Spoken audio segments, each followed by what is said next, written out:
What if the reality you live in isn't the only one, and it's not completely isolated? Modern physics is uncovering evidence that something beyond our universe may be subtly affecting it. Today we explore a growing idea: our reality could be interacting with another layer of existence. Not as speculation, but as a possibility scientists are actively trying to understand. Now, let's begin. Right now, your fingers are resting on a keyboard. You can feel the plastic. You can feel the resistance when you press down.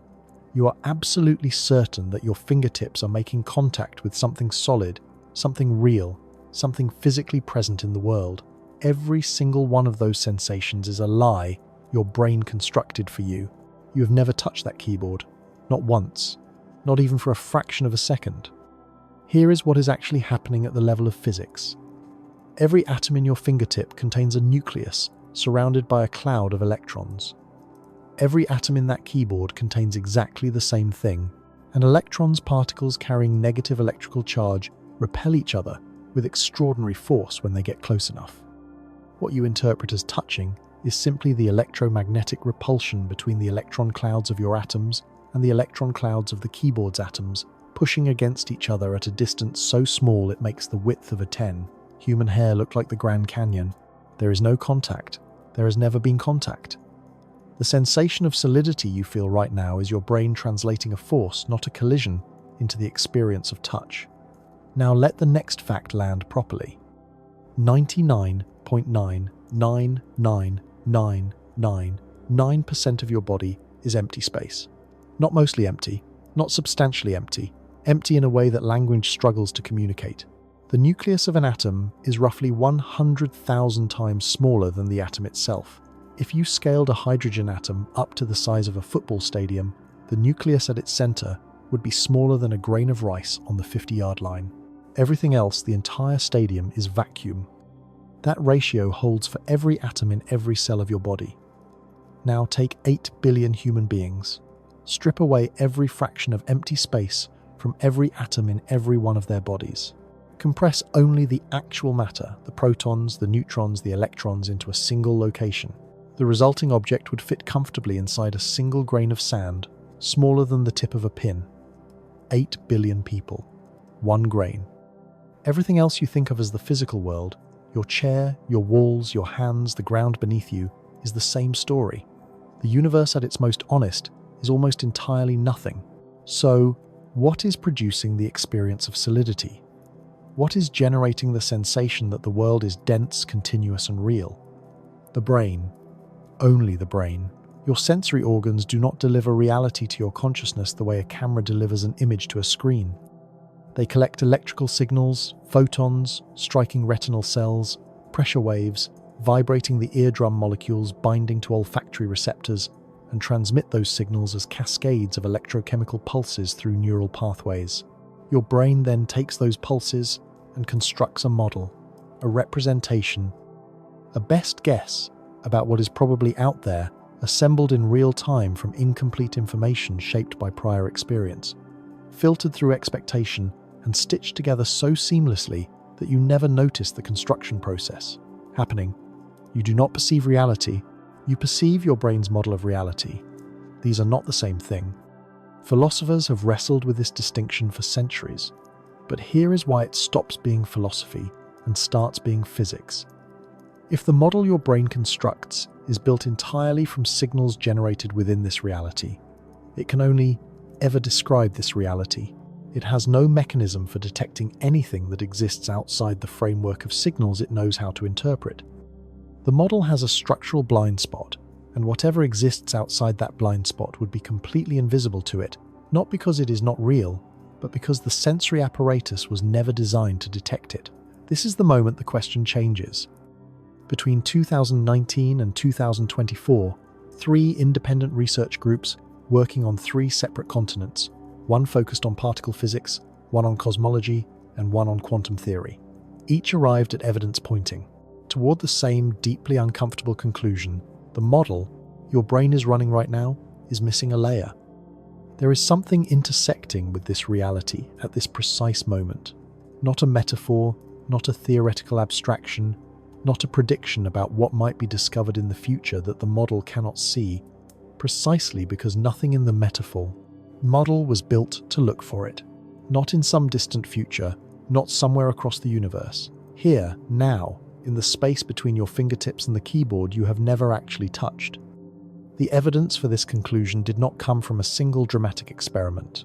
It came from the convergence of anomalies, measurements that returned results that should not exist, gaps in the most accurate map of physical reality ever constructed, signals embedded in the oldest light in the universe.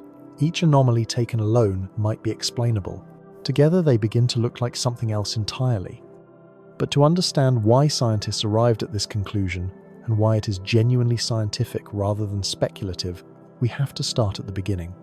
At the strangest, most unsettling experiment in the history of physics. An experiment so thoroughly disorienting that Richard Feynman, widely regarded as the most gifted physicist of the 20th century, said the following about it, and meant it literally: if you think you understand quantum mechanics, don't understand quantum mechanics. If everything you feel as real is simply a model, your brain assembled from electrical signals, what is the one thing that makes you certain the model isn't missing an entire layer of reality running alongside this one? But to understand why scientists reached this shattering conclusion, we have to return to an experiment that permanently broke the foundations of modern physics. An experiment whose results were so disturbing that the scientists who performed it spent decades arguing about what they meant. An experiment that Richard Feynman, the man called the greatest physicist of the 20th century, described with a single sentence, meant not as poetry, but as a precise scientific warning. If you think you understand quantum mechanics, you don't understand quantum mechanics. Start with something simple, something so obvious it barely needs saying. Imagine you are standing in front of a wooden board. The board has two narrow slits cut into it, two parallel gaps side by side. Behind the board is a blank wall. You have a bag of marbles. You pick them up one at a time and throw them through the gaps.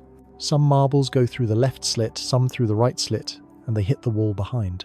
After a few minutes, you walk around and look at the wall. What do you see? Two clusters of marks. One cluster behind the left slit, one behind the right slit. Exactly what common sense predicts. Exactly what Newtonian physics predicts. The world works the way the world looks like it works. Now swap the marbles for electrons. Physicists did exactly this. They fired electrons one at a time individually in isolation, through two slits toward a detector screen. Electron goes in, electron hits, screen, leave a mark. Simple. And at first nothing unusual, the marks began accumulating in two rough clusters just like the marbles. But then something happened that nobody was prepared for. As more electrons arrived, the pattern changed. The two clusters did not stay as two clusters. Instead, the screen filled with something completely different. Dozens of alternating bands of marks and empty space spread across the entire detector. A pattern physicists recognized immediately because they had seen it before. It was an interference pattern. The kind of pattern produced when two waves travel through the same medium and interact: peaks, reinforcing peaks, troughs, cancelling peaks, creating a precise and repeating series of high and low zones. The problem is that waves interfere with each other. Individual particles do not. Unless, and here is the part that dissolves logic, the individual electron is somehow going through both slits, simultaneously interfering with itself and arriving at the screen as the result of that self-interference, which is what the mathematics of quantum mechanics predicts and what the experimental data confirmed. A single electron fired alone, with no other electron anywhere nearby, was behaving as if it occupied two places at once, travelled two paths simultaneously, and combined with itself before hitting the screen. The scientific community's response was essentially, "This cannot be right, but the data says it is right, so let us find out what is actually happening." The obvious move was to simply watch. Set up a detector at the slits, not something that blocks or deflects the electron, just something that registers which slit it passes through, and look. The interference pattern vanished, not weakened, not distorted, gone completely. The moment the experiment gained the capacity to know which path the electron took, the electron stopped behaving like a wave and started behaving like a particle.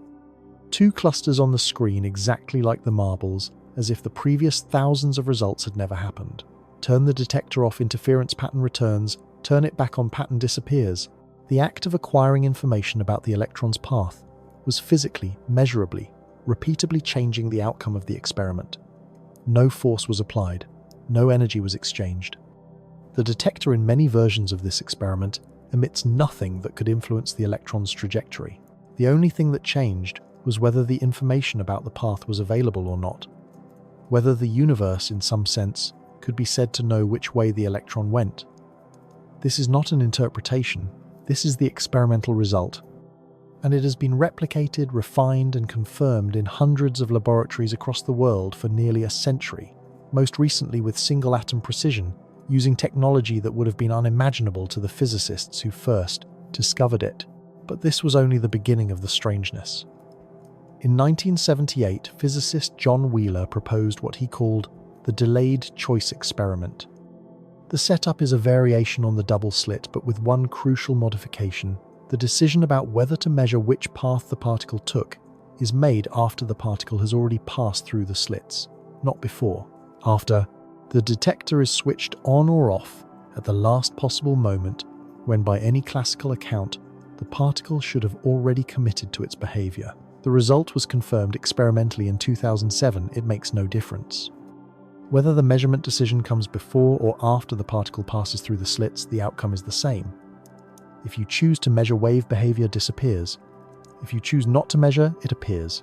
The particle's past behavior, which path it took, whether it went through one slit or both, appears to be determined retroactively by a decision made after the fact. The word retroactively is doing enormous work in that sentence, and Wheeler knew it. He extended the thought experiment to its most extreme possible scale. Instead of a laboratory setup, he proposed using the gravitational field of an entire galaxy as the optical element, a phenomenon called gravitational lensing, where massive objects bend the path of light passing nearby. Light from a quasar located roughly 8 billion light-years away reaches Earth by two separate paths bent around an intervening galaxy and arrives at a telescope as two distinct images. Wheeler asked what happens if an astronomer receiving that light tonight decides at the last moment whether or not to measure which path the photons took.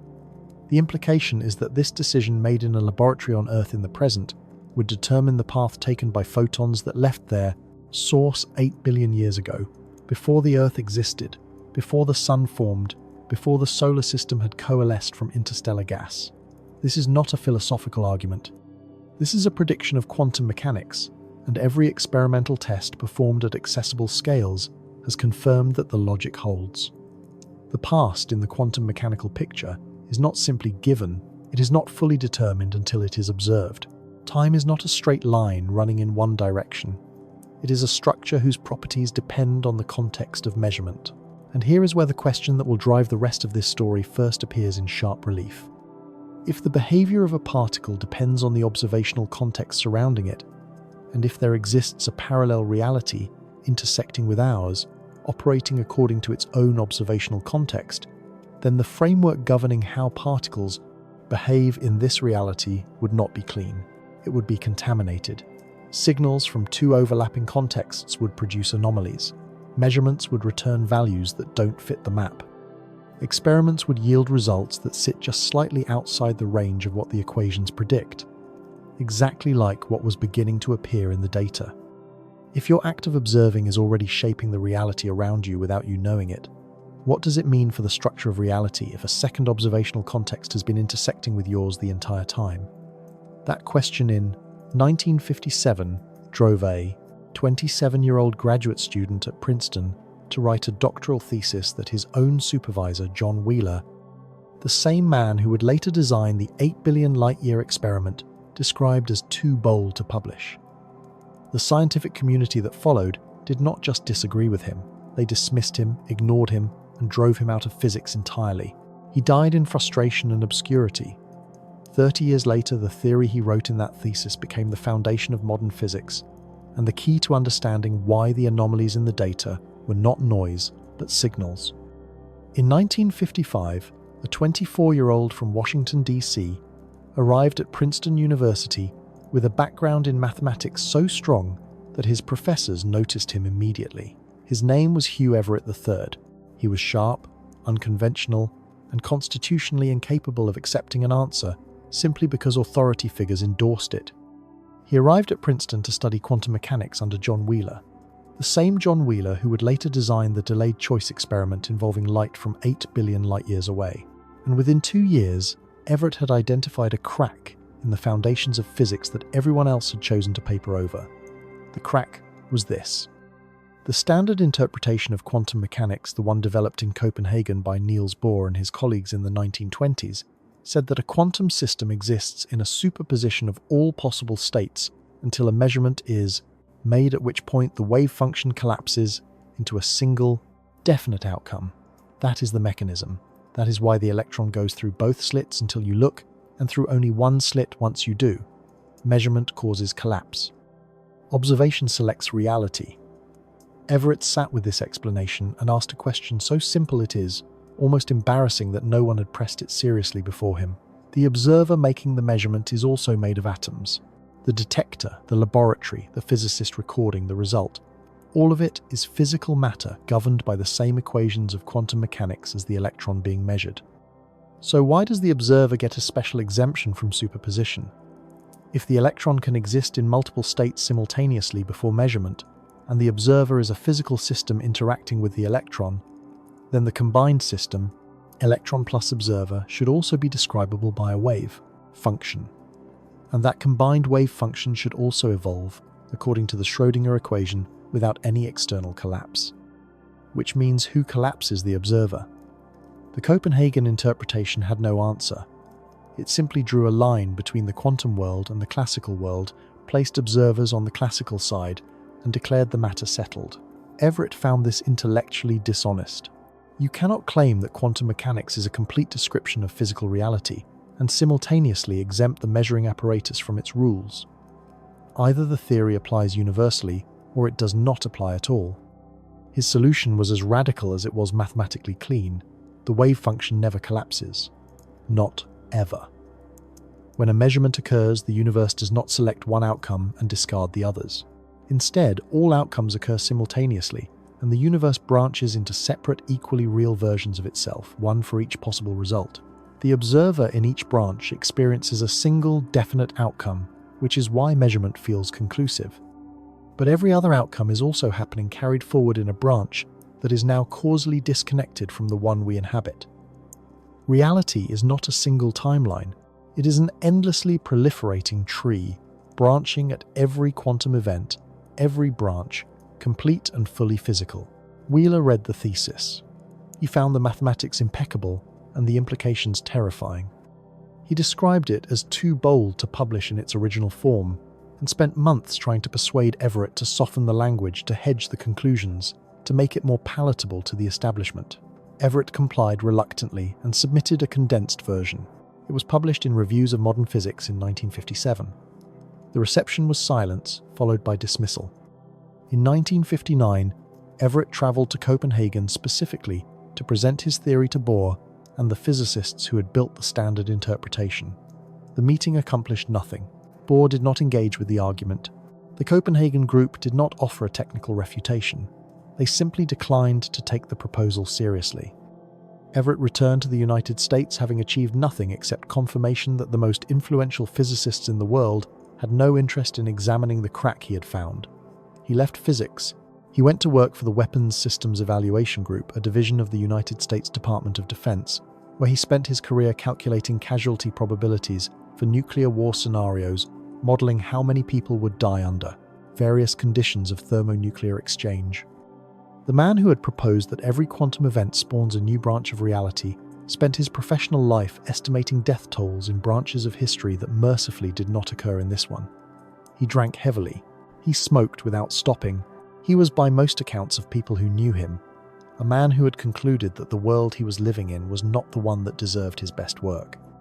He died in 1982 of a heart attack at 51 years old, 8 years before the physics community began quietly and without fanfare to realize he had been right.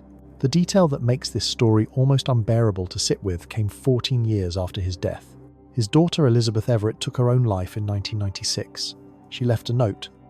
In it, she asked that her ashes be mixed with her father's hues had been kept per his own instructions rather than buried or scattered.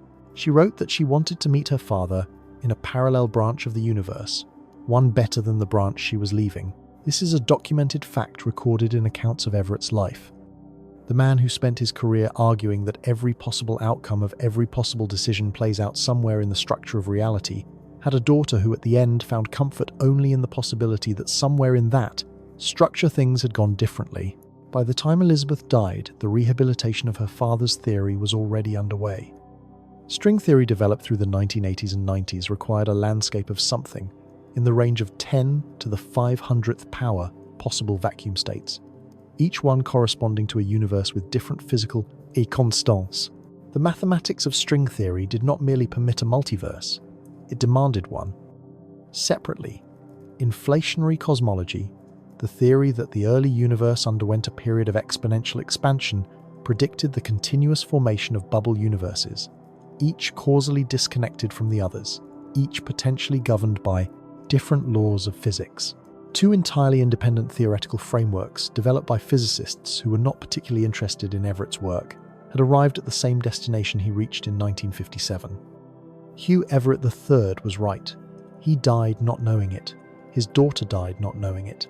And the physics community moved on without issuing anything resembling a formal acknowledgement. But here is the point where the story takes an unexpected turn. Everett's original formulation described branches that once separated remain permanently isolated. No communication between them, no overlap, no leakage. The branching is clean, the separation is total, and nothing passes from one branch to another. That was the architecture he proposed, and it was internally consistent. Parallel realities by design do not intersect. When a journalist asked physicist Max Tegmark, the researcher who became the most visible champion of Everett's framework in the 21st century, whether he genuinely believed in the multiverse, Tegmark gave a characteristically direct answer. He said, "I believe in the multiverse because the mathematics compels me to, not because I want to believe in it. It's like not wanting to believe in taxes, April still comes." The room laughed. But even Tegmark, for all his willingness to follow the mathematics wherever it led, had not anticipated what came next. Because in 2019, a theoretical physics group at Caltech and a separate group at Cambridge independently proposed something that Everett's original blueprint had ruled out: a physical mechanism by which branches do not remain fully isolated, a process through which information from parallel realities can leak across the boundary. And critically, the mechanism they proposed violated none of the established laws of physics. If Everett was right, and every decision you make spawns a new branch of reality, which version of you across those branches is reading this, and which version stopped much earlier? But for that leakage between realities to occur, a specific physical mechanism must exist. And in April of 2022, the most powerful particle accelerator in human history returned a result that 400 scientists in the data analysis group checked and rechecked multiple times before daring to publish, because the number it produced should not be able to exist inside the reality we are living in. Every field of science has a foundational framework, a set of principles that organizes everything it knows, generates predictions, and defines the boundaries of what is understood. For biology, it is evolution. For chemistry, it is the periodic table and the theory of chemical bonding. For particle physics, it is the Standard Model. And the Standard Model is by a considerable margin the most precisely verified theoretical framework in the history of human science. It describes 17 fundamental particles, the building blocks from which all matter and all forces in the observable universe are constructed. It accounts for 3 of the 4 known fundamental forces: electromagnetism, the strong nuclear force that holds atomic nuclei together, and the weak nuclear force responsible for certain types of radioactive decay. It predicts the results of particle physics experiments with accuracy that extends to 12 decimal places, not 2 decimal places, not 6, 12. To make that number feel real, imagine you are navigating a spacecraft from the surface of the Earth to the surface of the Moon, a journey of roughly 384,000 kilometers. If your navigation system was accurate to 12 decimal places, and you allowed yourself a maximum error proportional to that precision, your spacecraft would land not somewhere on the Moon, not in the correct hemisphere, not even in the air. correct country. If the moon had countries, it would land precisely on a single sheet of standard printer paper placed on the lunar surface before you launched. That is the kind of accuracy the standard model delivers routinely across decades of experimental testing. This is not a map with rough edges. This is a map so detailed, so repeatedly confirmed that any deviation from its predictions is not noise, it is a signal. In April of 2022, the Collider detector at Fermilab Collaboration, a group of 400 scientists who had spent 10 years collecting data from 4.2 million particle collision events at the Tevatron, the accelerator published their final measurement of the mass of W boson. The W boson is one of the carrier particles of the weak nuclear force. It plays a central role in the decay processes that power the Sun and enable the nuclear reactions that make life on Earth possible. Its mass is one of the parameters the standard model predicts with high confidence. The CDF collaboration had been refining their measurement since the Tevatron shut down in 2011, applying increasingly sophisticated analytical techniques to the accumulated dataset, cross-checking every possible source of systematic error. Their result, the measured mass of the W boson, was higher than the standard model predicted. Not by a small ambiguous margin, by a deviation of 7 sigma. In the language of statistics, sigma measures how far a result sits from the expected value in units of the measurement's own uncertainty. A 1 sigma deviation is unremarkable. A 3 sigma deviation is interesting. A 5 sigma deviation is the threshold the physics community uses to declare a discovery, the point at which the probability of the result occurring by random chance falls below 1 in roughly 3.5 million. The discovery of the Higgs boson in 2012 was announced at 5 sigma. 7 sigma means the probability of the W boson measurement being a statistical accident is approximately 1 in 390 billion. That is not an error bar. That is a statement about the structure of reality. The credibility of this result rests partly on who produced it.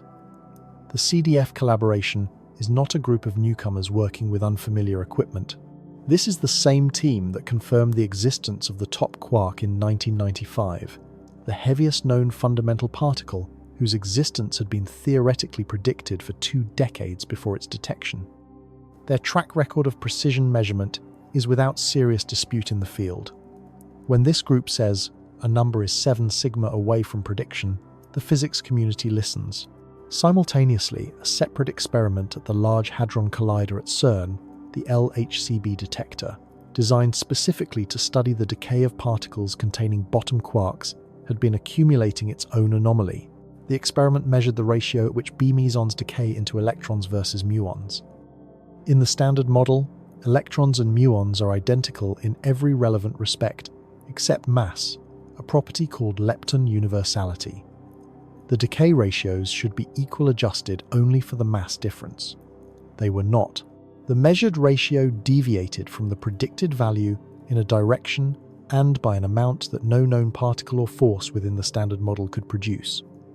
2 separate anomalies, 2 separate experimental setups, 2 separate research groups, 2 separate corners of particle physics. And here is what made the physics community stop treating these as isolated puzzles and start treating them as a pattern. The 2 anomalies do not contradict each other. They are consistent. They could plausibly be explained by the same underlying cause, a field, a force, or a structural influence originating from outside the 4-dimensional spacetime that the standard model describes. Something acting on fundamental particles from a direction the standard model does not have a coordinate for. One of the seriously discussed explanations in the theoretical literature involves exactly this. Particles in our reality are receiving subtle influences from, or leaking quantities into either hidden spatial dimensions or the structure of a lead, parallel reality intersecting with ours at the subatomic level. This is not fringe speculation printed in unreviewed preprints. These proposals appear in peer-reviewed journals authored by physicists at institutions including CERN, Fermilab, and several major research universities, and they are being taken seriously enough to drive the design of future experiments. The scientific community's collective response to these anomalies has been neither dismissal nor confirmation. It has been intensification. More data, refined instruments. New experimental approaches designed specifically to probe the regions where the standard model's map shows cracks. This is precisely how science is supposed to behave when it encounters genuine evidence of something it does not understand. Not retreat, not overstatement, but the systematic, relentless pursuit of clarity.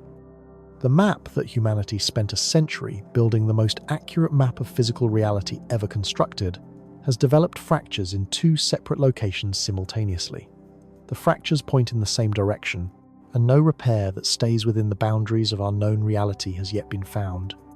When the most precise map humanity has ever built begins showing cracks in two places at once, does that mean science is failing, or does it mean science is working exactly the way it was designed to?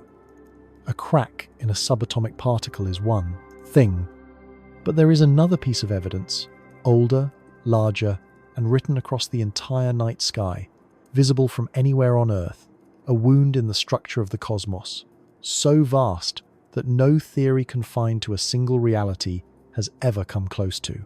Healing it, there is a photograph of the entire universe, not a photograph of a galaxy or a cluster of galaxies, or even a region of deep space. A photograph of everything, a full sky image of the oldest light that exists, captured at a moment when the universe was 380,000 years old and taking its first breath of transparency. Before that moment, the universe was a dense, opaque plasma, a soup of charged particles so tightly packed that photons could not travel more than a short distance before being absorbed and re-emitted. Light was trapped. The universe was effectively a sealed box impenetrable to its own radiation.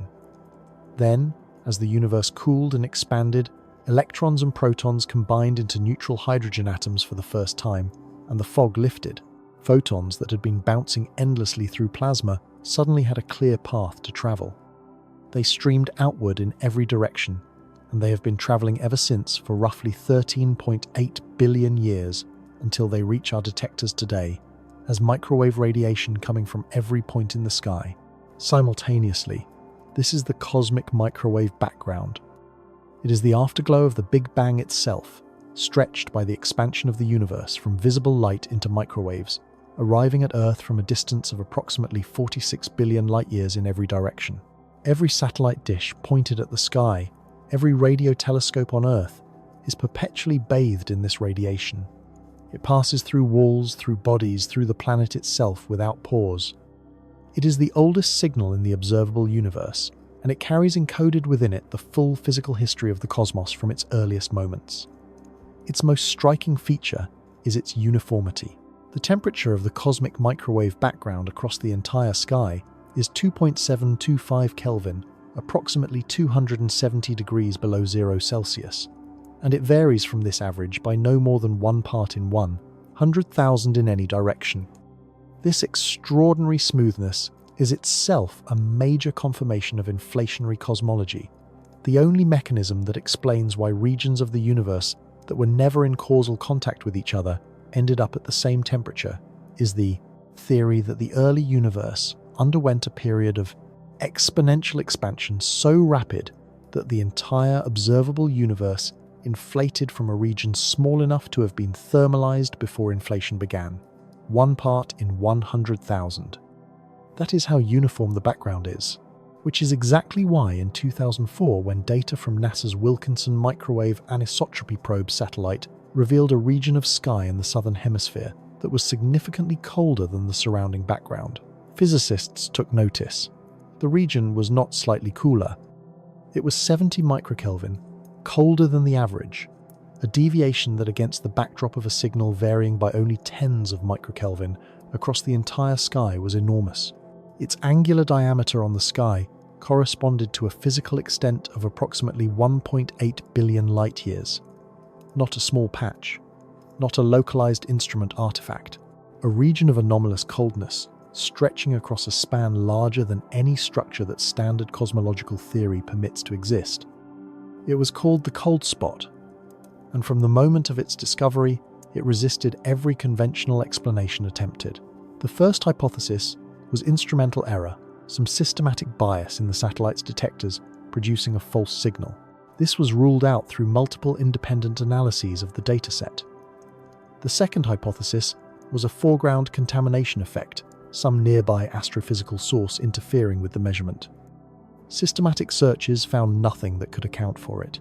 The third hypothesis, and the most scientifically plausible conventional explanation, was the existence of a supervoid, an unusually large region of space containing significantly less matter than average, which would produce a cold imprint on the cosmic microwave background through a mechanism called the integrated Sachs-Wolf effect, as photons lose energy, climbing out of the gravitational well of an underdense region.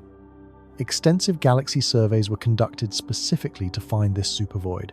They searched the region of space corresponding to the cold spot's location, looking for the absence of galaxies that would indicate the required underdensity. A 2017 study using data from the Dark Energy Survey found a modest underdensity in that direction, but nowhere near large enough or deep enough to account for the full temperature anomaly observed in the cosmic microwave. Background. The supervoid hypothesis in the form required to explain the cold spot completely does not survive contact with the observational data. In 2013, the European Space Agency's Planck satellite, carrying instruments with approximately 10 times the angular resolution of its predecessor, re-observed the full sky. The cold spot was still there, sharper, better characterized, and still unexplained. Planck's confirmation meant the anomaly had survived 2 independent satellite missions, separated by nearly a decade, measured with different instruments, different frequency channels, and different systematic error profiles. The cold spot is real. The physics community agrees on this. What it does not agree on is what the cold spot means. Laura Massini-Houghton, a theoretical cosmologist at the University of North Carolina at Chapel Hill, had been working on the implications of inflationary cosmology and the multiverse landscape for the structure of the observable universe. Her research group developed a framework in which the quantum entanglement between our bubble universe and neighboring bubble universes during the inflationary period would leave specific calculable imprints on the cosmic microwave. Background.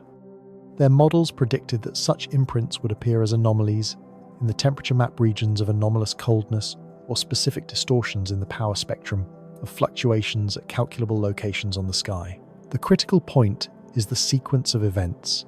Massini-Houghton's group published predictions based on bubble universe collision models before the Planck satellite released its high-resolution confirmation of the cold spot. The prediction preceded the confirmation. This is the distinction between a genuine scientific prediction and a post hoc rationalization.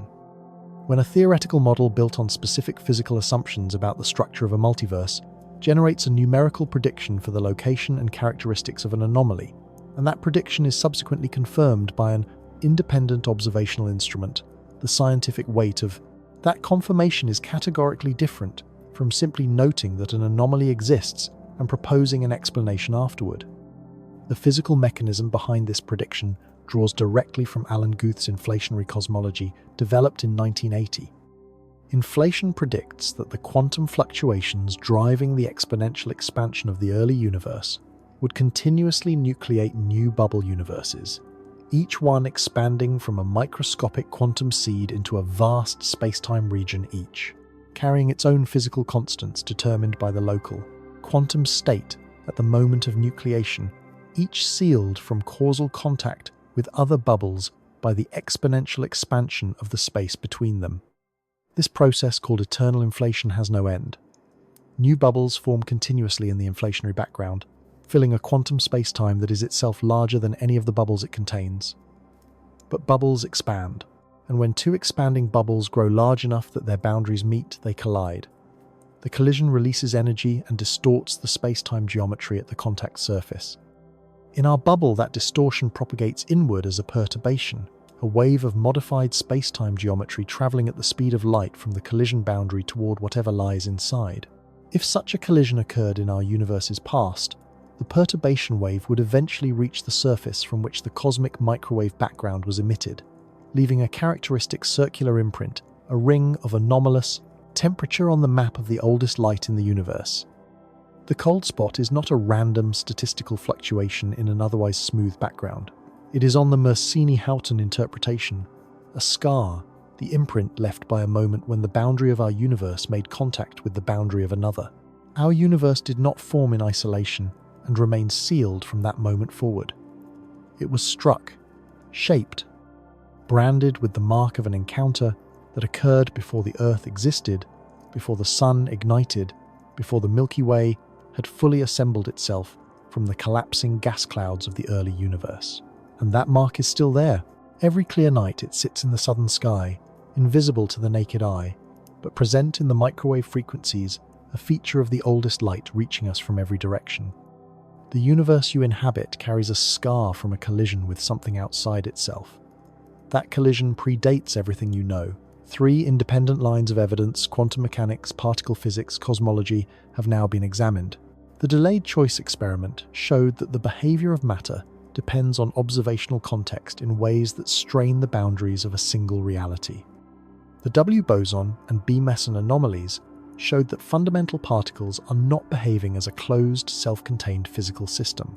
And the cold spot shows that the universe itself bears a physical mark consistent with an ancient encounter with another bubble of reality. None of these 3 lines of evidence was developed with the others in mind. They emerged from separate research traditions, separate instruments, and separate theoretical frameworks. Their convergence was not engineered. It happened. The boundary between our reality and whatever lies beyond it is not a sealed wall. It is something more like a membrane, and the evidence suggests it has never been entirely intact. The next time you look up at the night sky, consider this. Are you looking at a complete and self-contained universe, or at a scar left by something far larger than anything inside it? A collision in the distant past explains the cold spot, but it does not explain why right now, at the smallest scales, matter possesses particles are behaving, as though they are in communication with something outside our spacetime entirely.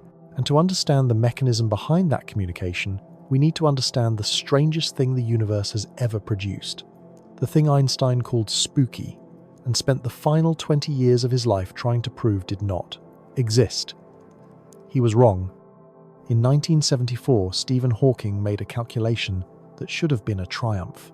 Using a combination of quantum field theory and general relativity, 2 frameworks that physicists had never successfully merged, he demonstrated that black holes are not perfectly black. They radiate. The intense gravitational field at the event horizon causes pairs of particles to spontaneously appear from the quantum vacuum, one falling inward and one escaping outward as thermal radiation. Black holes slowly lose mass, slowly shrink, and eventually, over timescales so vast, they dwarf the current age of the universe, evaporate entirely. It was a stunning result. The problem was what came with it. If a black hole forms by swallowing matter and then evaporates completely into featureless thermal radiation, then all the information encoded in that original matter, every quantum state, every particle property, every bit of physical description of everything that ever fell in is gone, permanently, irreversibly destroyed. For most purposes, this sounds like a technical footnote. For quantum mechanics, it is a catastrophe. One of the most fundamental principles of quantum theory is that information is conserved. The equations that govern the evolution of quantum systems are time reversible. Given the final state, you can always, in principle, reconstruct the initial state. Hawking's calculation implied that a black hole breaks this rule absolutely. A black hole takes in information and returns nothing but featureless heat. The universe forgets. Leonard Susskind read Hawking's result and concluded that one of them had to be wrong, not approximately wrong, fundamentally wrong. The conservation of information is not a minor feature of quantum mechanics that can be quietly discarded. It is load-bearing. If information can be destroyed, the entire mathematical structure of quantum theory begins to fail. Susskind spent years arguing this publicly. Hawking spent years arguing back. The disagreement became one of the most famous sustained disputes in the history of theoretical physics, known simply as the black hole information paradox, and it attracted the attention of every major figure in the field for nearly 3 decades.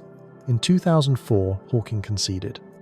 He presented a revised calculation at a conference in Dublin, acknowledging that information escaping a black hole is encoded in subtle correlations within the Hawking. Radiation itself scrambled beyond any practical recovery, but not destroyed. He had lost the bet. Literally, he had wagered a full encyclopedia set against Suskind's prediction, and he paid it. But the resolution of the paradox was not the most important thing that came out of 30 years of fighting over black holes. The most important thing was a concept that emerged from the process of understanding how information could possibly escape a concept developed independently by Gerard 't Hooft and Leonard Susskind between 1993 and 1995, now called the holographic principle. The argument runs as follows. The maximum amount of information that can be stored in any physical region of space is not determined by the volume of that region. It is determined by the area of the surface surrounding it. Specifically, every unit of surface area equal to approximately 10 to the negative 66th square centimeters, one Planck area can encode exactly one bit of information. This is not an engineering limitation. It is not a statement about the best storage technology currently available. It is a fundamental bound derived from the physics of gravity and quantum mechanics together. And it means that a sphere of space does not contain information the way a filled container holds water. It contains information the way a photograph encodes a scene as a pattern on a surface. The three-dimensional depth, volume, and spatial extent that you experience as the physical world around you may be, in a mathematically precise sense, a projection.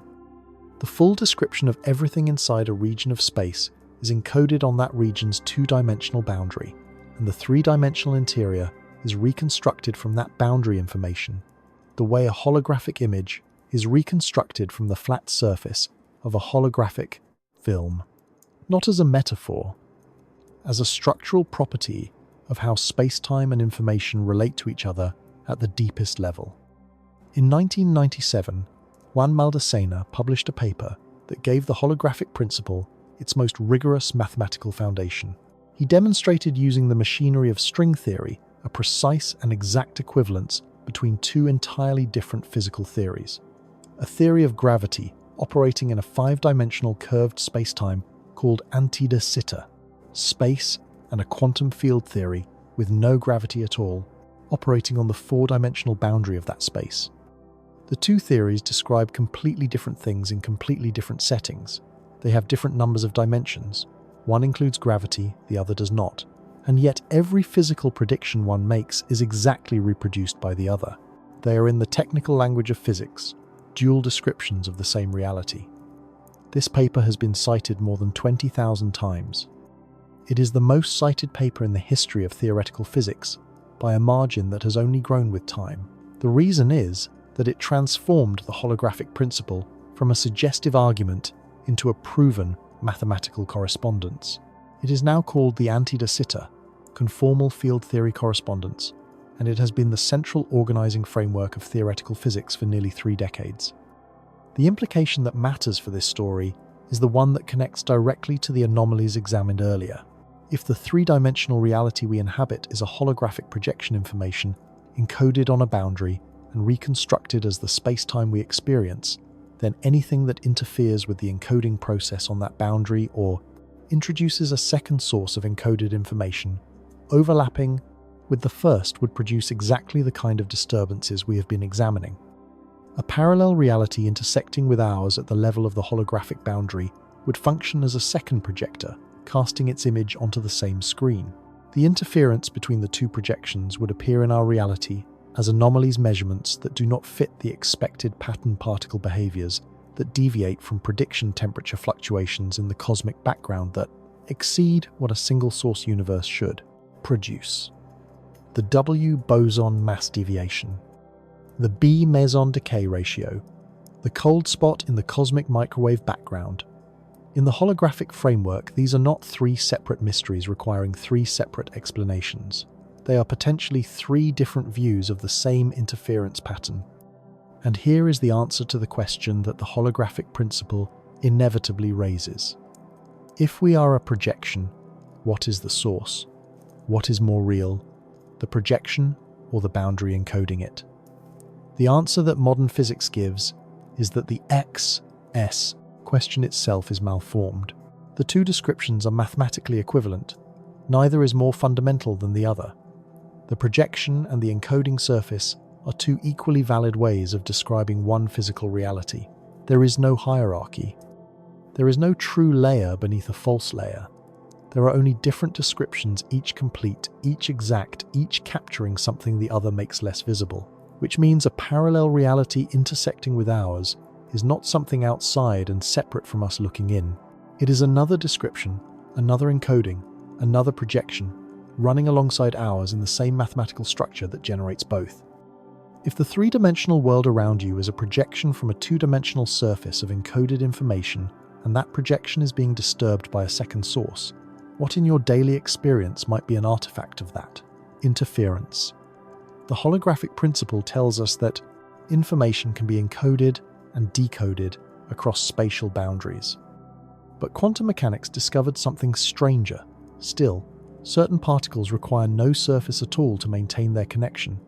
They link directly, instantaneously, regardless of any distance between them.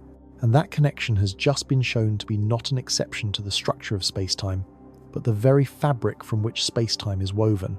Albert Einstein was wrong about many fewer things than most scientists who ever lived.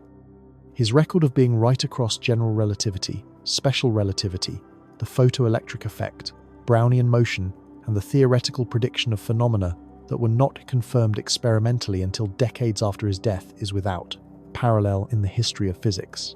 Which makes the occasions when he was wrong particularly instructive, because Einstein was not wrong carelessly. He was wrong carefully, systematically, and with complete mathematical rigor. When Einstein made an error, it was usually because reality was stranger than even he was prepared to accept. In 1935, Einstein co-authored a paper with Boris Podolsky and Nathan Rosen, now known by their initials as the EPR paper, that was intended to demonstrate a fatal flaw in quantum mechanics. The argument was elegant. Quantum mechanics allows two particles to interact in such a way that their properties become correlated, a condition called entanglement. Once entangled, measuring a property of one particle, its spin, say, or its polarization, instantly determines the corresponding property of the other, regardless of how far apart the two particles have traveled since their interaction. Measure particle A in a laboratory in Geneva. Particle B, located simultaneously in a laboratory in Tokyo, is instantly found to have the corresponding correlated state. Einstein found this deeply unacceptable. The word he used in correspondence with colleagues was spooky. The action at a distance, implied by entanglement, violated his conviction that nothing physical could influence anything else faster than the speed of light. His conclusion was not that entanglement was inexplicable.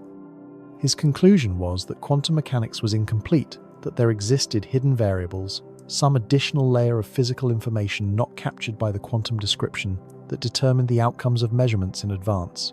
The particles already knew what their states were going to be before measurement. The apparent instantaneous connection was an illusion generated by our ignorance of the hidden variables. In 1964, Irish physicist John Bell converted this philosophical disagreement into an experimental test. He derived a mathematical inequality, now called Bell's inequality, that any theory, based on hidden variables, must satisfy. If the outcomes of measurements on entangled particles were determined by local hidden variables, the statistical correlations between the measurement results could not exceed a specific numerical limit.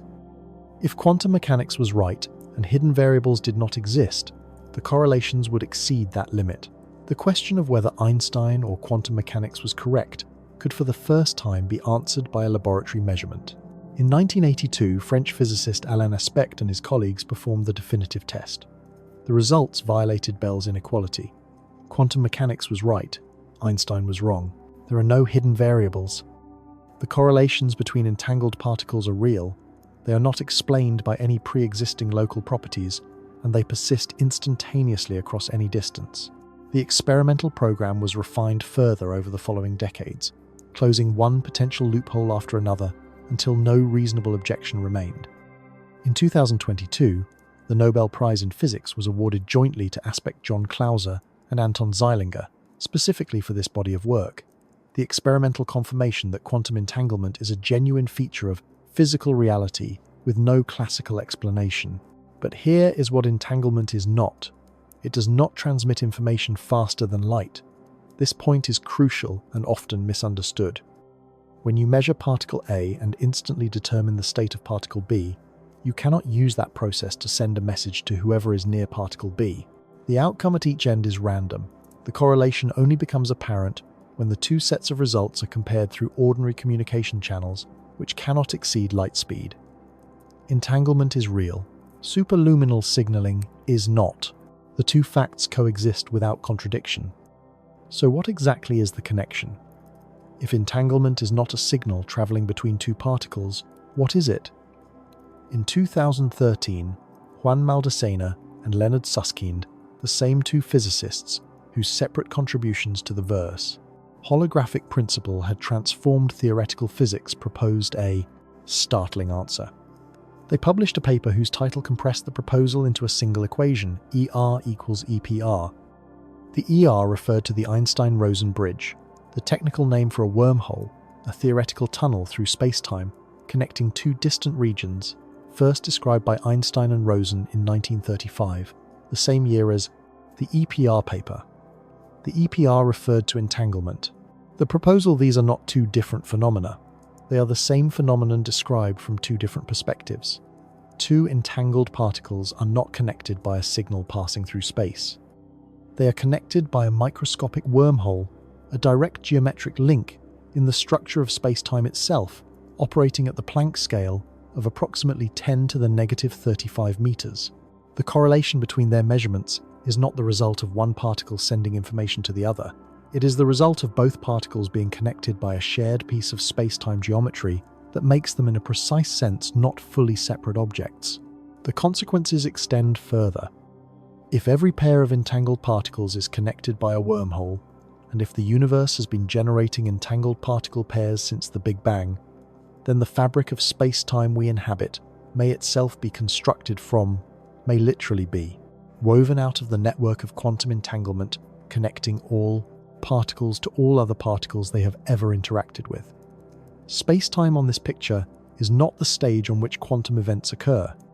It is the emergent result of quantum entanglement accumulating and structuring itself across the history of the universe. In 2022, a collaboration between researchers at Google and Caltech demonstrated using a quantum computer built from 9 qubits, the first operational quantum wormhole, a system in which quantum information was not transmitted between two entangled subsystems through a process that, according to the theoretical framework, corresponds to traversal of a wormhole rather than propagation through ordinary space. The system was microscopic.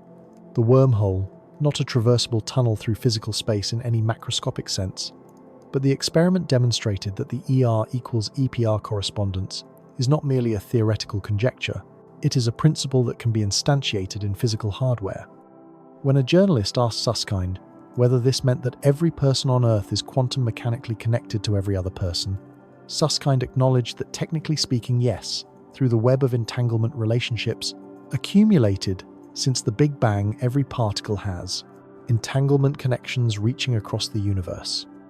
Then he added, technically speaking, yes, but the wormhole connecting you to your friend on the other side of the world is roughly 10 million trillion times smaller than a proton, so don't expect to use it for video calls. The room laughed. But the serious point concealed inside the joke is this. If space-time itself is woven from entanglement, and if the particles constituting our reality have entanglement connections that reach beyond the boundaries of our bubble universe into adjacent realities, then the distance between our reality and a parallel one is not measured in light years or meters or any spatial unit at all. At the level of the entanglement network, the two realities may be stitched together at scales so small that the concept of separation loses meaning entirely. Not distant, not unreachable, woven in. If space-time is assembled from quantum entanglement, and entanglement can stitch together particles across parallel realities, does the concept of distance between two realities mean anything at all? Quantum entanglement operates at the smallest scales reality possesses. But there is a macroscopic counterpart, something that accounts for 68% of all the energy in the universe, that is driving every galaxy away from every other galaxy at an ever-increasing rate, and that not a single physicist can identify. Not yet identified. The best theoretical prediction for its value is wrong by 120 orders of magnitude, the largest discrepancy in the history of science. And the most coherent explanation currently available is that whatever it is, it does not belong to this reality.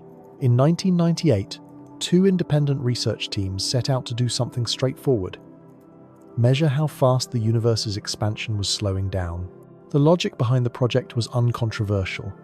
Gravity pulls matter together. The universe began with the explosive outward momentum of the Big Bang. Over time, gravity should be winning, decelerating the expansion, gradually pulling everything back toward each other, the way a ball thrown upwards slows as it climbs. The teams were not asking whether the expansion was decelerating. They were asking by how much. The answer they got was that the expansion is not decelerating at all. It is accelerating. Every galaxy is moving away from every other galaxy, and the speed of that separation is increasing. The universe is not coasting to a halt. It is being pushed, and the push is getting stronger over time. Both teams use the same measurement technique, type Ia supernovae, a category of stellar explosion that always releases approximately the same amount of energy, regardless of where or when it occurs. Because their intrinsic brightness is known, their apparent brightness as seen from Earth reveals their distance with high precision. By measuring how far away these supernovae were, and how fast their host galaxies were receding, the teams could reconstruct the history of cosmic expansion. The result was so unexpected that both groups spent months looking for errors before concluding that the data was simply correct. The Nobel Prize in Physics was awarded for this discovery in 2011. To account for an accelerating expansion, physics requires a source of energy with a property unlike anything else in the known universe: negative pressure. Normal matter and energy, including all forms of radiation, gravitational fields, and kinetic energy, slow expansion by pulling things together. Whatever is driving the acceleration does the opposite. It pushes space itself outward uniformly in all directions, with a pressure that does not diminish as the universe grows. Cosmologists named it dark energy, and their calculations showed it accounts for approximately 68% of the total energy content of the universe. Not a small correction, not a minor footnote, the dominant constituent of everything that exists and completely unidentified. The leading theoretical candidate for dark energy is the energy of the quantum vacuum. Quantum field theory predicts that empty space is not truly empty. It is a seething background of virtual particle pairs continuously appearing and annihilating, and this activity carries energy. The cosmological constant, denoted by the Greek letter lambda, represents this vacuum energy in Einstein's equations of general relativity. It can be calculated from first principles using quantum field theory. The calculated value is larger than the observed value by 10 to the power of 120. Let that number register properly. 10 to the 80th power is approximately the total number of atoms in the observable universe. 10 to the 120th power is incomparably larger, a number so far beyond ordinary astronomical scales that normal intuitions about large numbers simply stop functioning. This discrepancy is not a small error to be fixed by a more careful calculation. It is the largest mismatch between a theoretical prediction and an experimental measurement in the entire history of science. It has a name, the cosmological constant problem, and it has resisted resolution for decades. Some physicists have called it the worst prediction physics has ever made. The theory is not slightly wrong. It is wrong in a way that requires something fundamental about the framework to be missing. Then there is the Hubble tension. The Hubble constant measures the current rate at which the universe is expanding, how fast galaxies are receding per unit of distance. It can be measured two independent ways. The first uses the cosmic microwave background. By analysing the pattern of temperature fluctuations in the oldest light in the universe, cosmologists can reconstruct the physics of the early universe and extrapolate forward to predict the current expansion rate.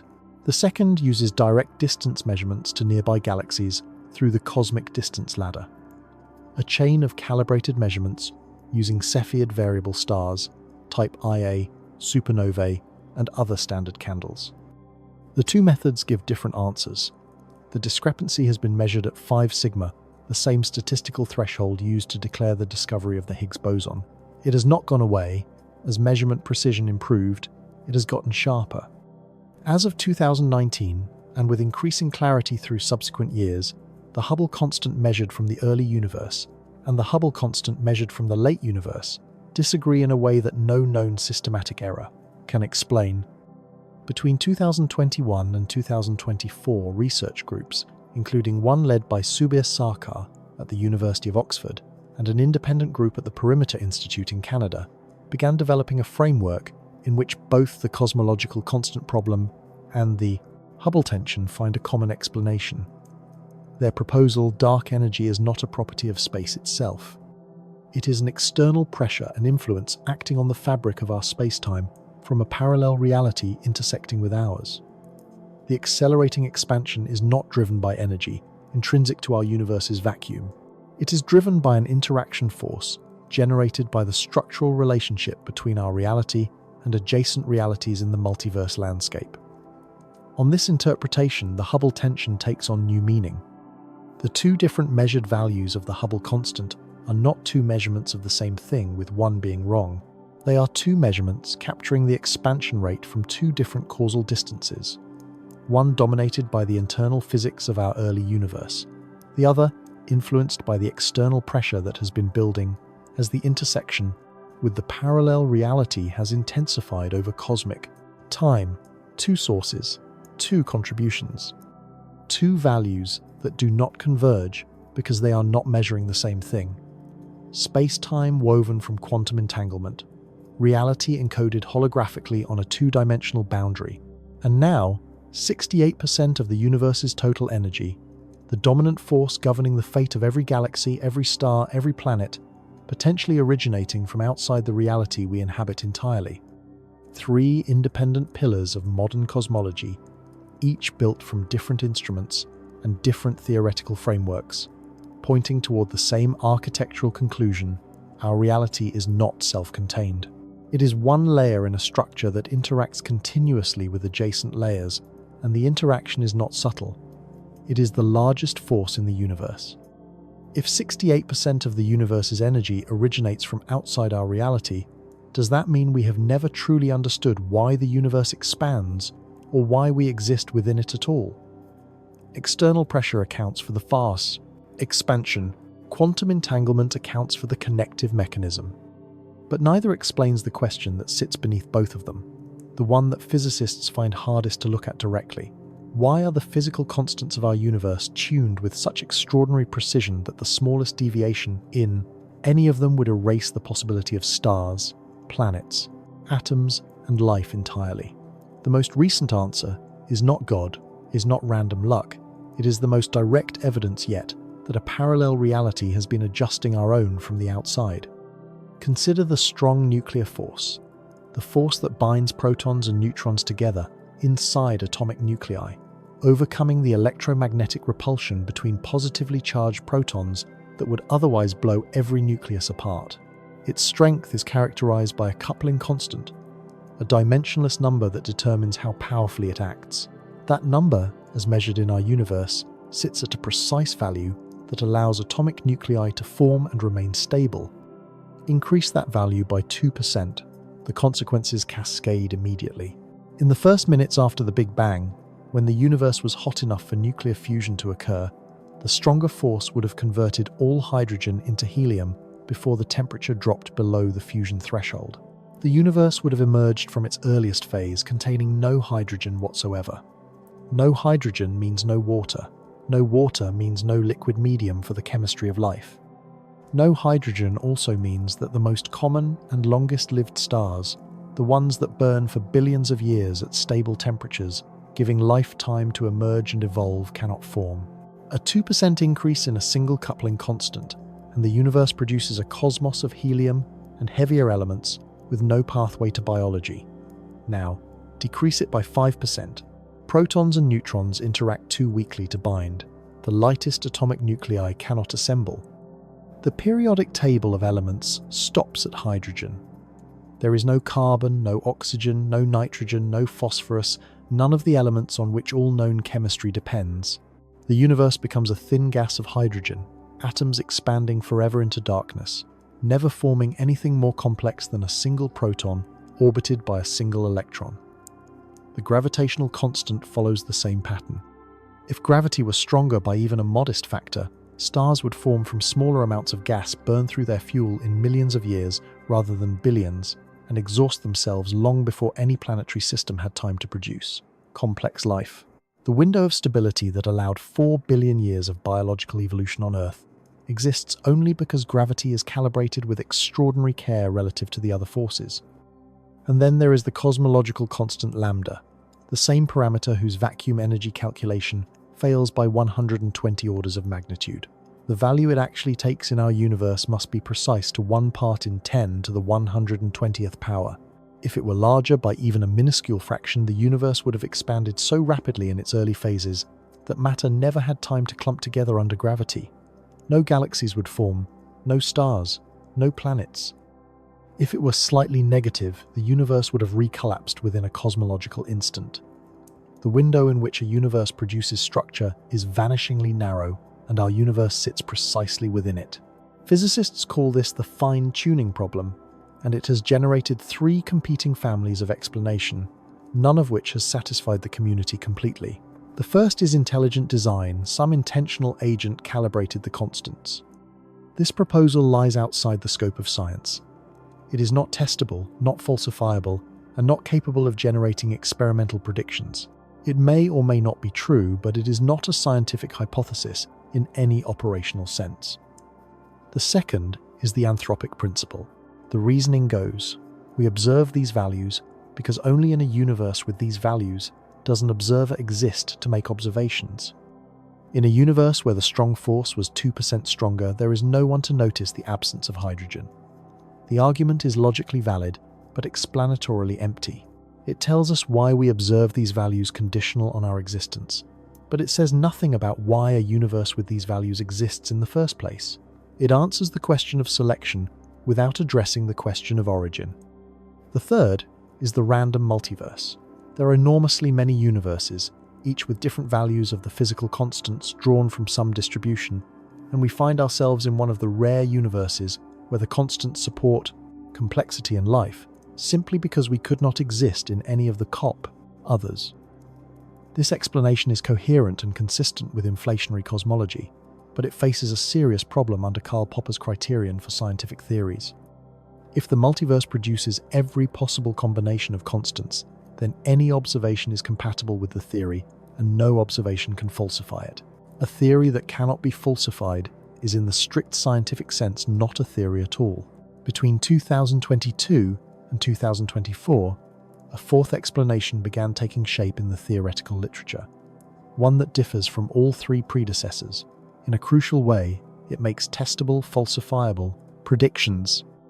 The proposal is that the physical constants are not fixed. They are not parameters set at the moment of the Big Bang and locked in place forever after. They are dynamic equilibrium states, values that emerge through a process of interaction and stabilization during the inflationary period, and that continue to evolve at rates too slow for current instruments to detect under most circumstances. The mechanism draws on a phenomenon first observed by the Dutch physicist Christiaan Huygens in 1665. Huygens noticed that 2 pendulum clocks mounted on the same wall would over time synchronize their oscillations, not because anyone adjusted them, but because they were coupled through the mechanical vibrations of the shared wall between them. The coupling was weak, and the synchronization was slow, but it was inevitable given enough time. The clocks had no communication channel in any obvious sense. They were simply embedded in the same physical medium, and the medium transmitted influence between them. The proposal for fine-tuning applies the same logic at cosmological scales. During the inflationary period, when the boundaries of adjacent bubble universes were in contact, the physical constants at the contact surfaces were coupled across the boundary, not by any force within either universe, but by their shared, embedding in the quantum spacetime background of eternal inflation. Over time, through a process analogous to Huygens synchronization, the constants at the boundary regions settled towards stable equilibrium values. Those values propagated inward. Given sufficient time and sufficient contact, the constants throughout each bubble universe relax toward the attractor values, determined by the coupling values that, as it happens, fall within the narrow range required for complex structure to form. Fine-tuning on this picture is not a coincidence and not a design choice. It is the predictable outcome of a physical process. The universe looks as though it was constructed for life, not because it was, and not because we happen to be in a lucky draw from an infinite lottery, but because the interaction with adjacent realities during the universe's formation drove its constants toward the values they carry today, through a mechanism as physically unremarkable as two clocks on a wall. The prediction this framework generates is direct. If the constants are dynamic equilibrium states rather than fixed parameters, they will exhibit extremely small variations, drifts, and fluctuations across both space and time. Modern atomic clocks achieve timing precision of 10 to the negative 18th seconds per second, sufficient to detect variations in the fine structure, constant at levels previously inaccessible.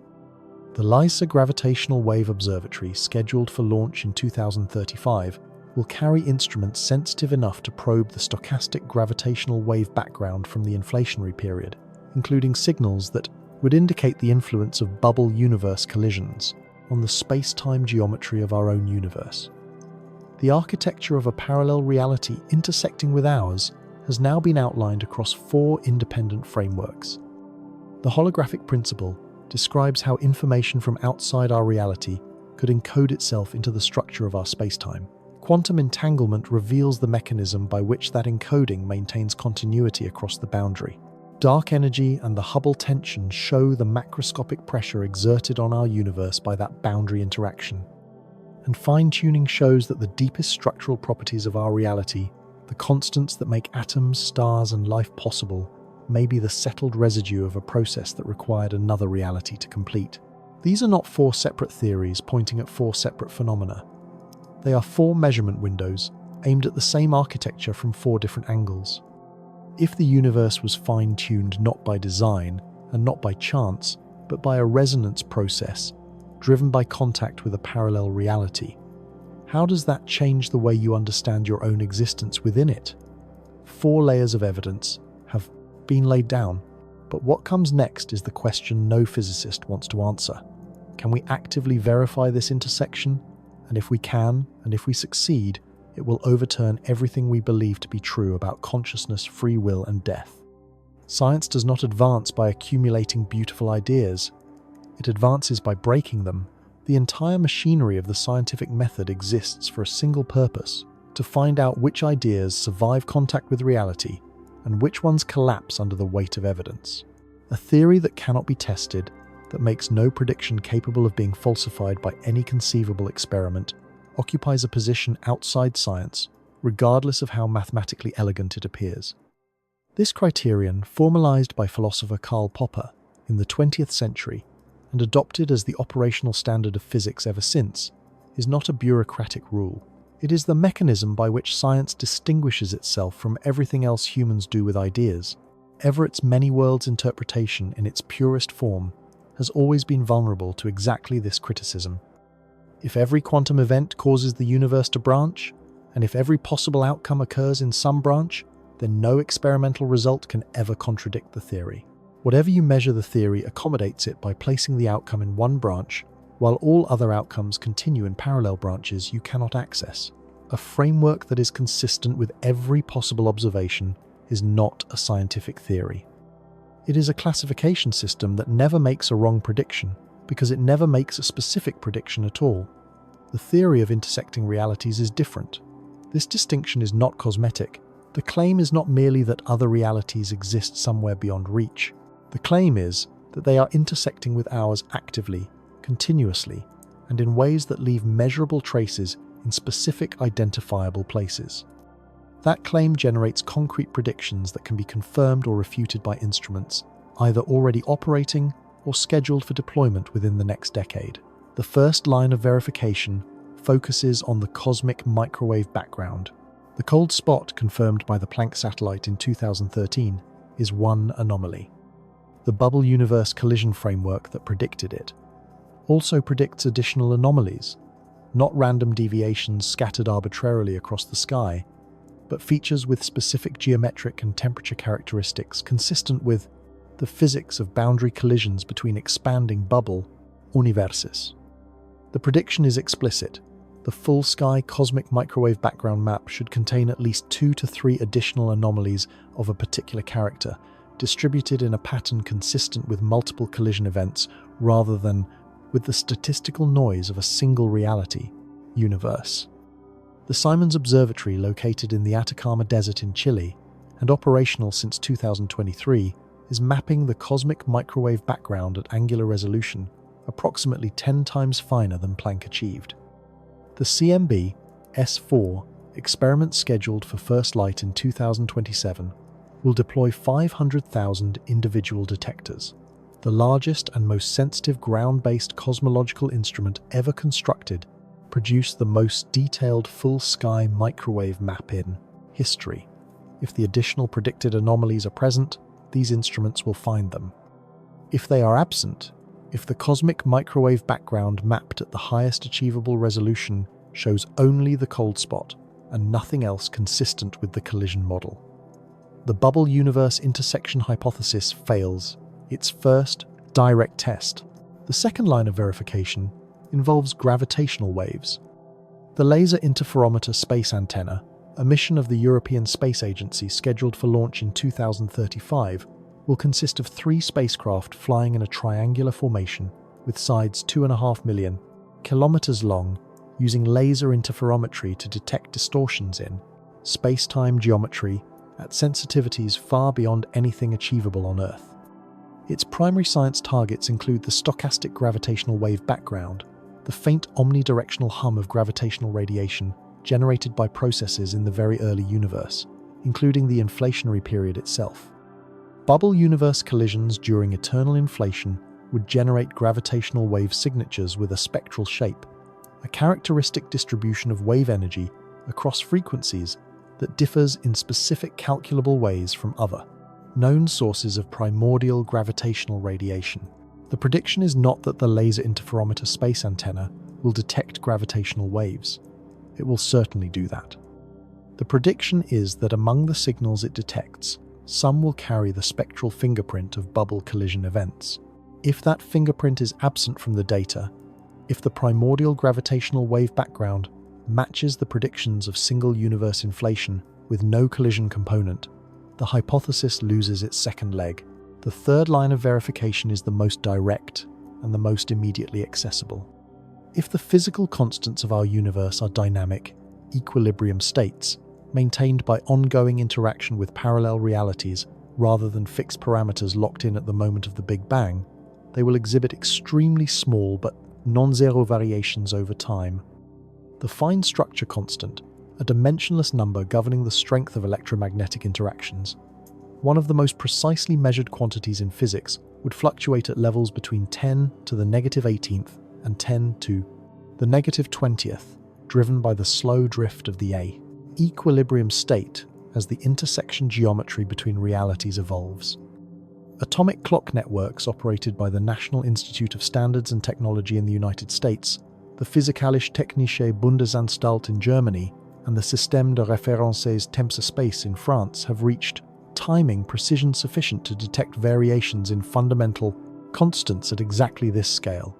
These facilities are not hypothetical future instruments, they are operating now.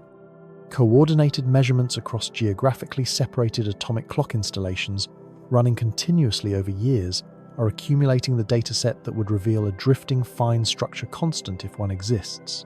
The intellectually honest position requires acknowledging a genuine limitation.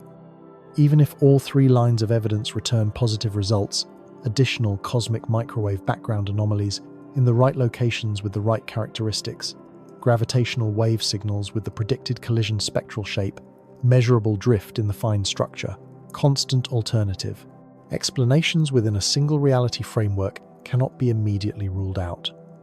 Anomalies might reflect physics not yet incorporated into the standard model.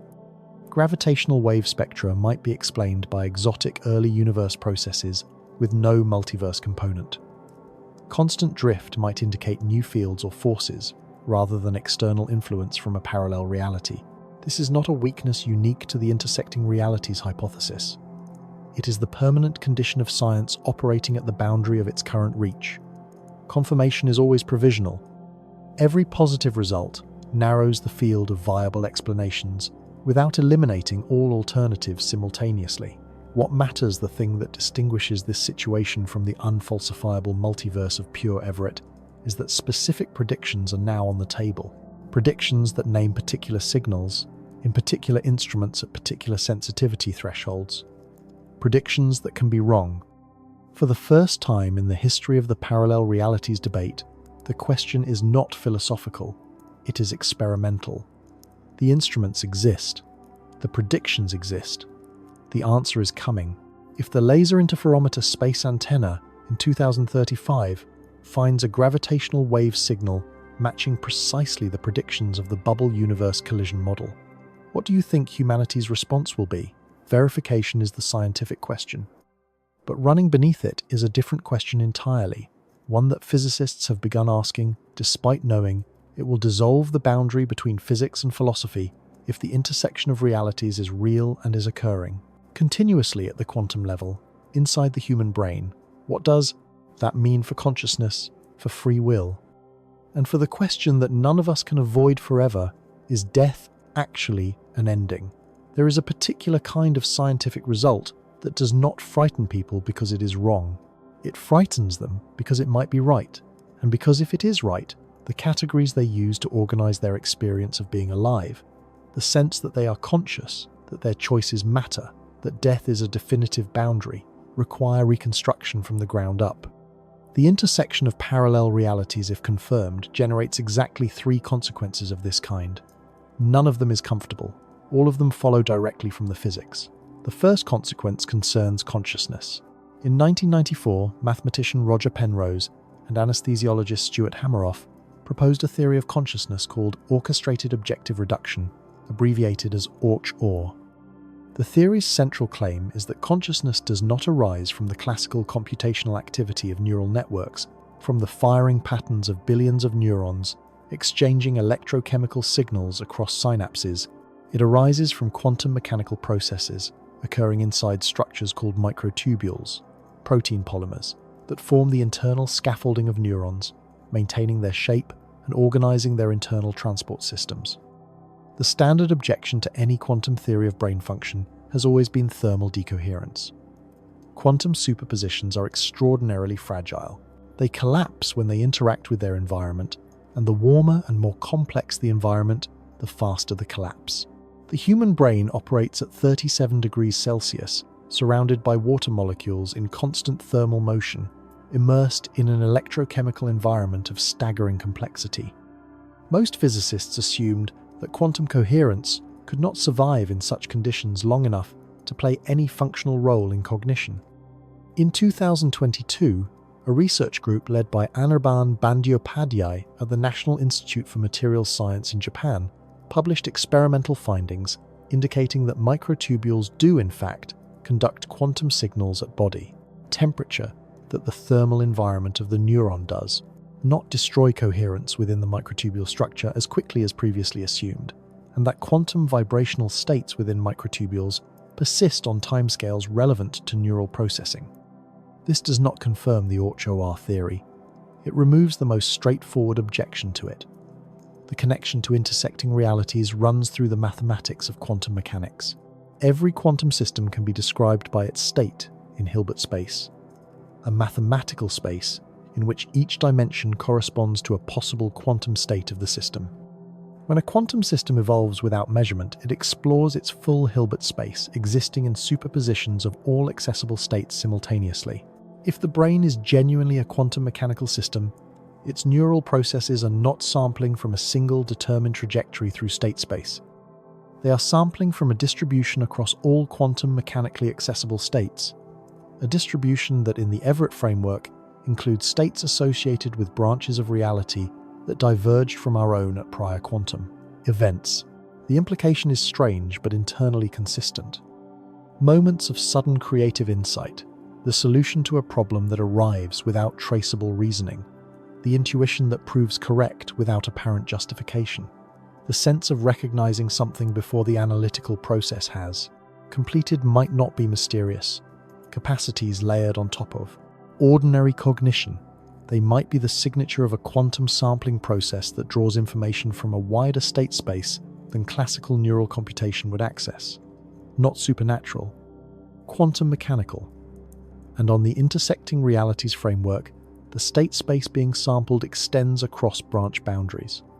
This is a hypothesis under active investigation, not an established result. It is presented here as what it is, a serious research direction generating testable predictions, not a confirmed theory of mind. The second consequence concerns free will.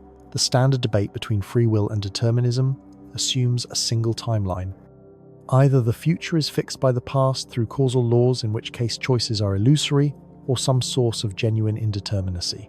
Quantum randomness perhaps introduces unpredictability into the causal chain, in which case choices might be real but are partially arbitrary. Neither option is particularly satisfying.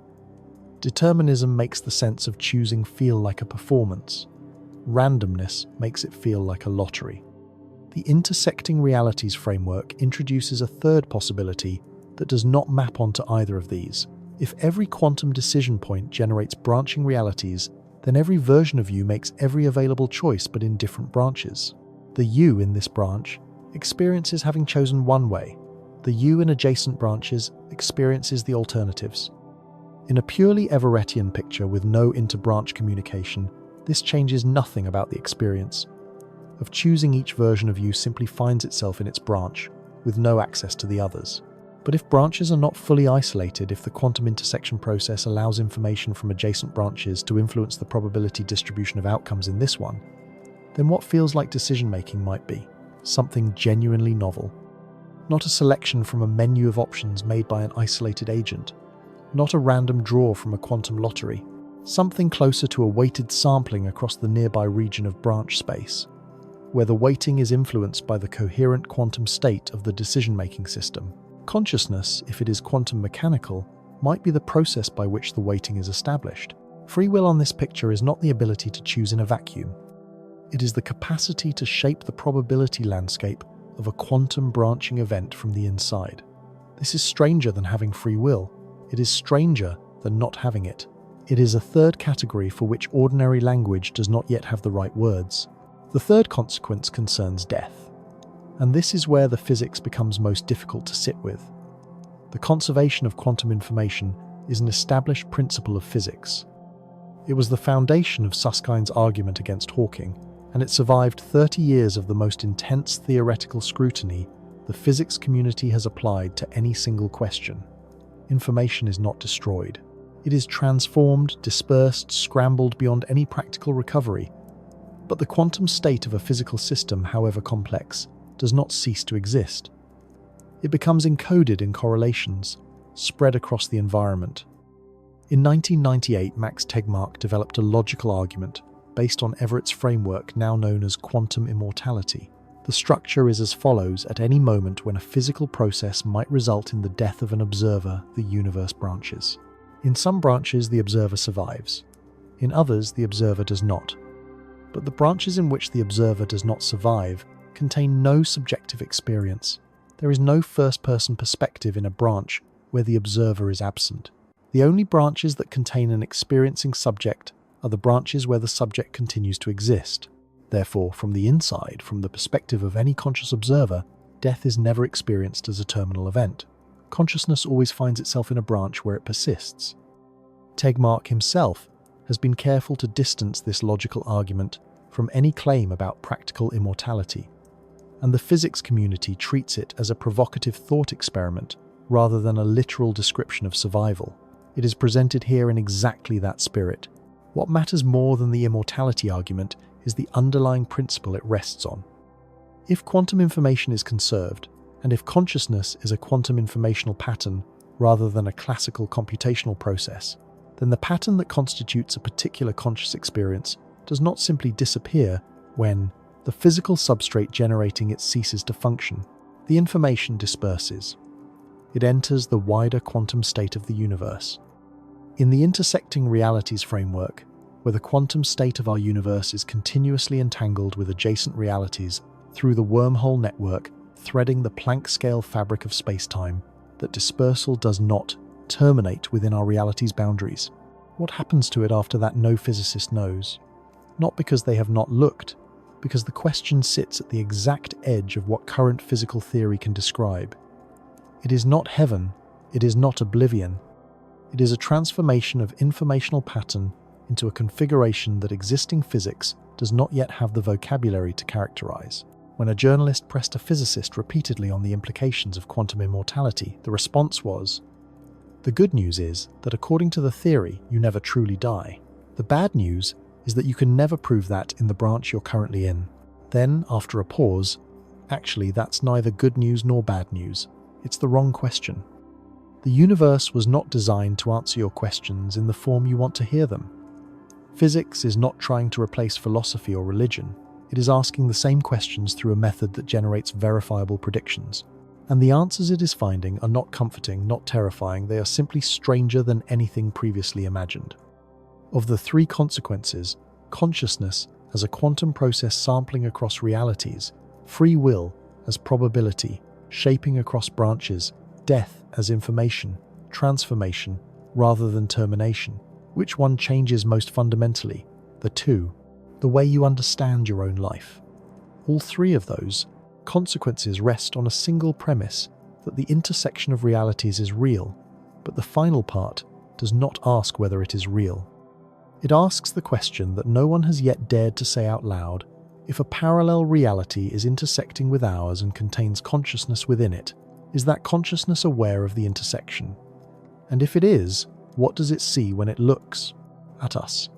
At the very beginning of this story, a single claim, it was made without explanation or apology: you have never touched anything in your entire life. The electromagnetic force between electron clouds creates the sensation of contact, but no atom in your body has ever made physical contact with any atom outside it. The solidity of the world is a construction, an interpretation your brain assembles from force gradients and renders as texture resistance and presence. That claim was meant to be unsettling, but it turns out it was understated. Look back across the full distance traveled, not as a list of separate discoveries, but as a single continuous image that has been coming into focus one layer at a time. You have never touched anything because matter is repulsive force, not solid substance. The electron changes when observed because reality at the quantum level does not possess definite properties independent of the observational context surrounding it. Everett looked at that context dependence and asked who was providing the context, and concluded that the answer was every branch of reality simultaneously diverging from every quantum event, each one complete, each one carrying its own version of the observer forward. The W boson arrived at a mass it should not have, and the B meson decayed at a ratio that nothing in our known physics could produce, because something outside the four-dimensional spacetime the standard model describes is exerting influence on fundamental particles at the subatomic level, right now in every particle accelerator on Earth. The cold spot sits in the southern sky, confirmed by 2 independent satellite missions across a decade, bearing the thermal signature of a collision between our bubble universe and another, a scar written in the oldest light in the universe, predating the existence of the Sunday. The holographic principle and the anti-de Sitter conformal field theory correspondence demonstrated that 3-dimensional space is informationally equivalent to a 2-dimensional encoding surface, and that a second source of encoded information intersecting with ours would produce exactly the class of anomalies we have measured. The equation ER equals EPR revealed that quantum entanglement is not a mysterious long-range correlation, but a geometric connection, a wormhole threading the Planck-scale fabric of spacetime, and that spacetime itself may be assembled from the accumulated entanglement of all particles with all other particles they have ever interacted with. Dark energy drives an accelerating expansion that our best theoretical framework predicts wrongly by 120 orders of magnitude, while the Hubble tension shows 2 irreconcilable measurements of the same expansion rate, both consistent with a universe receiving external pressure from a parallel structure, and the physical constants that make atoms, stars, planets, and life possible are tuned with such precision that the most coherent emerging explanation is dynamic resonance, a Huygens synchronization playing out at cosmological scales driven by contact between adjacent bubble universes during the inflationary period. 7 independent lines of inquiry, 7 separate research traditions, 7 sets of instruments, measurements, and theoretical frameworks developed without reference to each other. 1 convergent picture. Here is the thing that none of the scientists involved anticipated when they began. Not one of them started with the goal of proving that parallel realities exist. The CDF collaboration at Fermilab was trying to measure the W boson mass as precisely as possible, a technical exercise in particle physics with no philosophical agenda. The teams that discovered dark energy were trying to measure the deceleration of cosmic expansion and found acceleration instead, to their considerable surprise. Gerard Hooft and Leonard Susskind were trying to resolve a paradox about information inside black holes. Juan Maldacena was exploring a mathematical correspondence in string theory. Laura Massini-Houghton was modeling the quantum entanglement structure of the inflationary multiverse and calculating what signatures it would leave in observable data. The experimenters at CERN studying B-Mason decays were looking for discrepancies from lepton universality with no particular expectation of finding them. The convergence was not engineered. No research program set out to assemble these pieces into a unified picture. The pieces assembled themselves drawn together, not by any single scientist's vision, but by the internal logic of what the data was consistently returning across completely disconnected domains of investigation. When this happens in science, when independent measurements from unrelated fields begin pointing at the same structural conclusion, it is not proof, but it is the most reliable signal physics has that something real is being approached.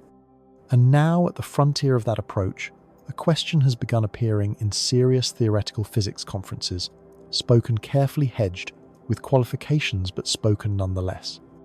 If consciousness is an emergent property of quantum mechanical processes in the brain, if the Orch-or framework, or something structurally similar, is correct, and neural function genuinely involves quantum coherence and sampling across Hilbert space, then consciousness in our reality is at the power level of its fundamental mechanism, a quantum process.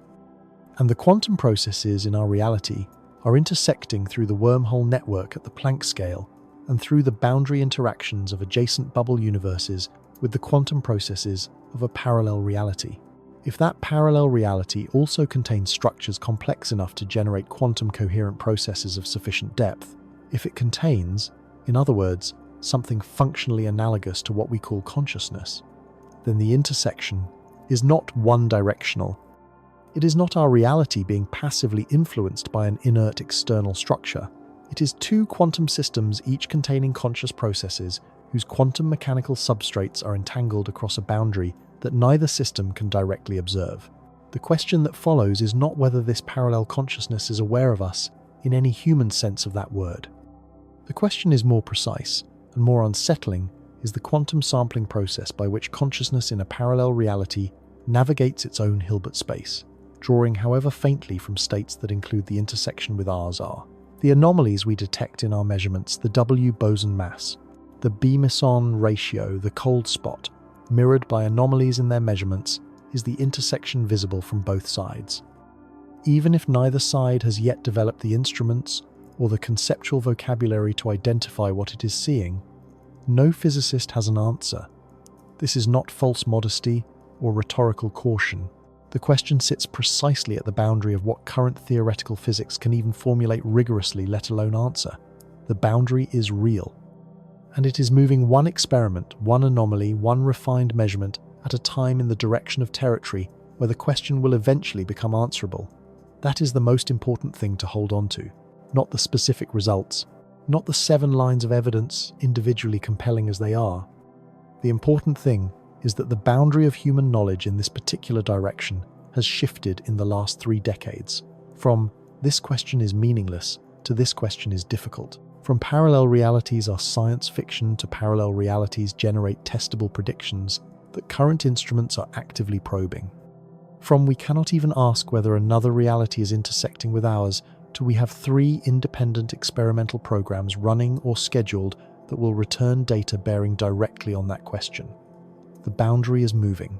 That is what science does. At the start of this story, the claim was that you had never touched anything in your entire life. It turns out that claim is true in a sense far deeper than atomic physics suggested.